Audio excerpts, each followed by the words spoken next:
আসসালামু আলাইকুম। আজকে আমরা ডিম চপ বানাবো, তাই এখানে অনেকগুলো আলু সিদ্ধ করে নিয়েছি। এর ভিতরে পেঁয়াজটা একটু বাদামি রং করে ভেজে নিলাম, কাঁচামরিচ দিয়ে দিলাম, ম্যাশ করা আলুটা দিয়ে দিলাম, মিক্স করে নেব ভালোভাবে। মিক্স হয়ে গেলে কিছু শুকনো মরিচ আমি তেলে ব্লেন্ড করে নিয়েছি। এখানে অনেক মরিচ গুঁড়া দিতে হবে, তাই আমি হাত দিয়ে গুঁড়ো করে নিই। তোমরা চাইলে হাত দিয়ে গুঁড়ো করে নিতে পারো। শুকনো মরিচের গুঁড়া দিয়ে দিলাম, ধনেপাতা দিয়ে দিলাম, আরও কিছু পেঁয়াজ বেরেস্তা দিয়ে দিলাম।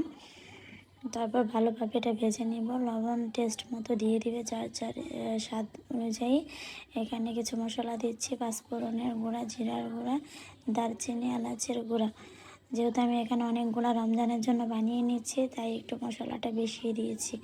তোমাদের ইচ্ছে মতন তোমরা দিতেও পারো, নাও দিতে পারো। শুধু এমনিতে আলু ভর্তাটা তোমরা করে নিতে পারো নর্মাল, যেভাবে আমরা আলু ভর্তাটা করি। এখানে কিছু ডিম নিয়ে নিচ্ছি, ডিমটা কেটে নিলাম। তারপরে ডিম চপের শেপটা দিয়ে দিব। এভাবে কয়েকটা ডিম চপ বানিয়ে রাখবো, এরপরে ব্রেডক্রামে কুটিং করব। আমি রমজানের জন্য কিছু ফ্রোজেন করে রাখবো। ফ্রোজেন করাটা একই ভিডিওতে শেয়ার করে দেব।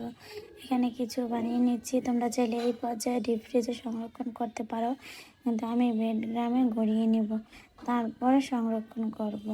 এটা ব্রেডক্রামে গড়ানো যায় বা বেসনেও ভাজা যায়, যেইভাবে ইচ্ছে তোমরা ভেজে নিতে পারো। দেখতে দেখতে আমার সবগুলো বানানো হয়ে গেছে। ব্রেডক্রামে আমি গড়িয়ে নিব, তারপরে এগুলো ডিপ ফ্রিজে রেখে দেব। পরের দিন একটা বক্সে করে বা জিপলক ব্যাগে রাখতে পারো।